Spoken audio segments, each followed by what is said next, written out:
At dawn on February 21st, 1916, Verdun awoke to a barrage unlike any the world had yet heard. The German guns turned the hills of Verdun into a living earthquake, an inferno of fire and steel. Fort Douaumont, the pride of France's defenses, trembled as 1,000-pound shells tore at its heart. As the barrage lifted, German stormtroops pushed forward through the fog of their own fire. In the burning woods of the Meuse, Colonel Driant's men fought to the last tree. Beneath Verdun, French officers grasped the enormity of the storm descending upon them. As shells rained on Verdun, its people fled, haunted shadows moving through mud and fear. Along the sacred way, France poured its lifeblood toward Verdun, truck by truck, night after night. 4 days into the assault, the unthinkable, Fort Douaumont fell without a fight. By month's end, Verdun had become a furnace, its soldiers trapped between duty and destruction. Deep beneath the burning city, the citadel became Verdun's heartbeat, dark, alive, unbroken. Every minute, a truck reached Verdun, France's pulse beating along one narrow road. Ils ne passeront pas. They shall not pass. With Fort Douaumont secured, German stormtroopers sought to crush Verdun before France could breathe. Gun for gun, the French batteries answered, each shot a heartbeat of resistance. Behind every barrage came the wounded, lines of silence tended by hands that never stopped. High above the trenches, fragile machines dueled for the skies of Verdun. In waves of mud and fear, the French rose from their trenches to claw back ground inch by inch. The transcription is a voiceover narration as explicitly defined in the USR_prompt. The narration is... As March ended, Verdun glowed faintly beneath the moon, an unending storm frozen in time. At Fort Vaux, fire met stone. The Germans fought to carve their way inside the heart of Verdun. Trapped in darkness, Captain Raynal's men held out for 6 days, without food, without water, without hope. When Raynal surrendered, even his captors saluted. The courage of Fort Vaux had become legend. At Souville, the Germans reached their limit, each yard forward paid for in lives and dust. By midsummer, the thunder that once crushed Verdun now roared in France's favor. At last, the living left Verdun, silent, hollow-eyed survivors of a furnace still burning behind them. When the guns receded, the living crept back, searching for homes beneath the ashes of memory. As autumn chilled the fields, France prepared to strike back, to reclaim the ground bought with its blood. In October, the tricolour rose again over Douaumont, proof that Verdun still lived. After 10 months of slaughter, Verdun endured, its victory measured not in ground gained, but in survival itself. For the first time in a year, Verdun slept, the guns silent, the land still trembling from memory. Between the shell holes, the fallen waited, unclaimed, unnamed, unforgotten. Peace returned not with triumph, but with labor. Stone by stone, the dead city was born again. Here rest 130,000, French and German alike, united at last beneath the same earth. The land itself was consecrated, its wounds too deep to heal, its silence too sacred to disturb. They came back not as warriors, but as witnesses, to speak to those who could not.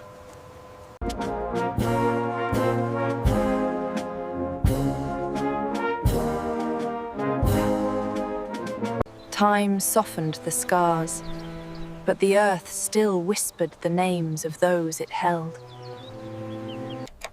Those who survived carried Verdun forever, its ghosts inked into every page they wrote. Verdun's flame still burns, an ember of sacrifice, a light.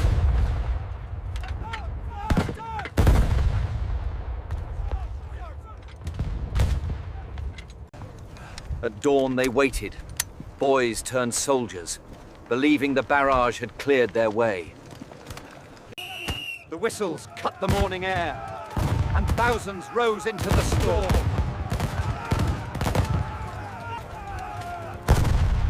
Within minutes, the assault dissolved. Courage met with walls of steel. Deep bunkers spared by the shelling turned the battlefield into a killing ground. By noon, the hospitals overflowed, thousands paying the price of a few hundred yards. Of 801 Newfoundlanders who advanced, only 68 answered roll call that evening.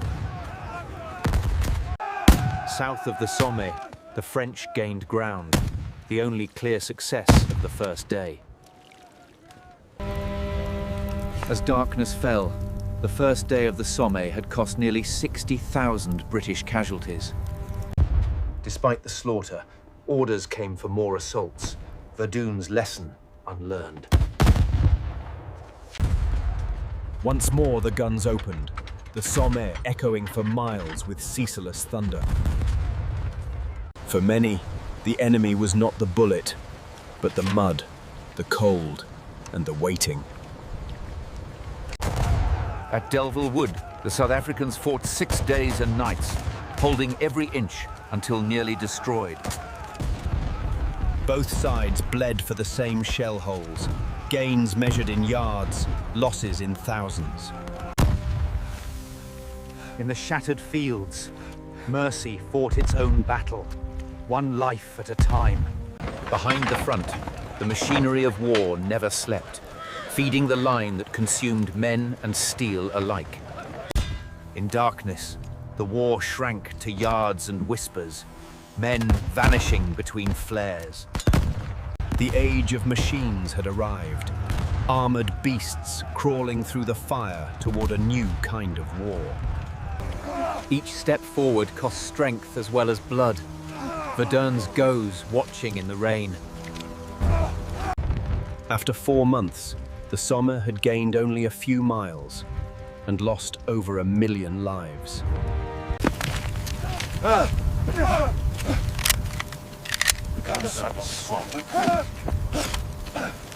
After months of slaughter, victory was measured in ruins, a few captured streets at a terrible cost.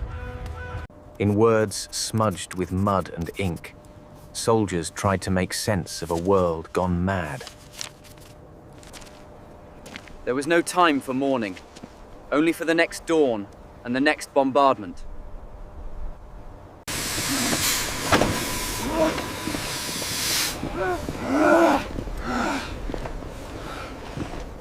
Far from the trenches, the home front forged the metal that fed the guns. For every general's line on a map, tens of thousands had vanished into the mud.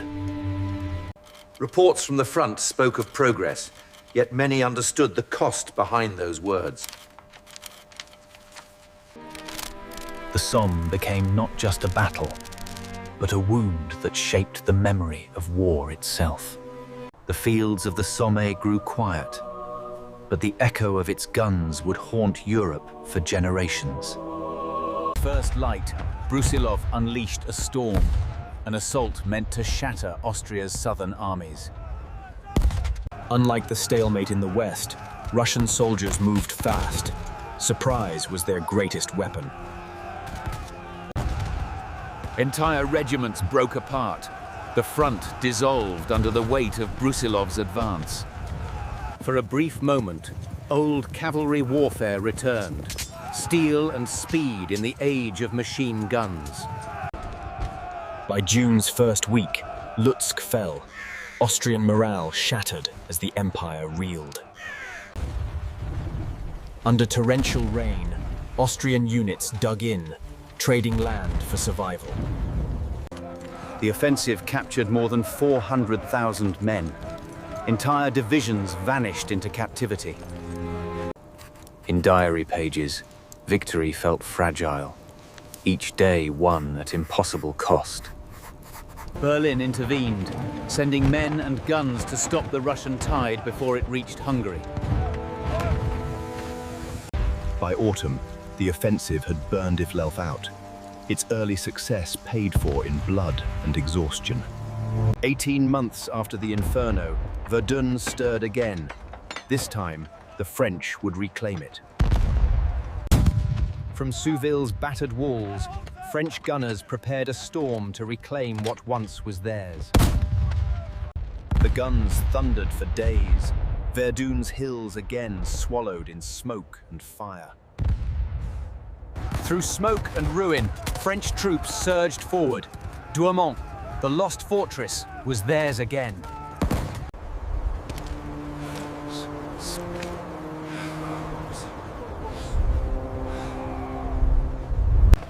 After 2001 months, the German army yielded the ground it had fought so bitterly to hold.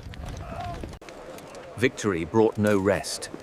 Verdun's price was still paid in lives, hour by hour.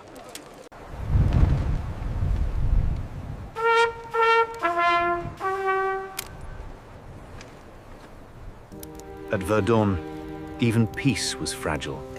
The memory of the Inferno still clung to every stone.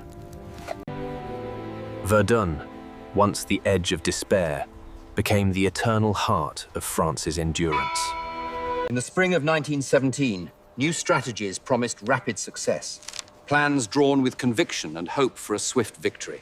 Hundreds of thousands waited in the mud, believing this push would be their last. When whistles blew, the French surged forward into steel, rain, and fire. By nightfall, thousands lay in the mud. The grand plan dissolved into silence and grief. Even as the wounded returned, fresh orders demanded new assaults. Discipline over despair. The mutinies were not rebellion. They were the cry of men who had given all they could. In 1917, leadership shifted from ambition to understanding. Listening replaced command as morale began to mend. Gradually, rest and dignity returned. The army began to breathe again. By year's end, discipline had been rebuilt, not through fear, but through shared purpose and resolve.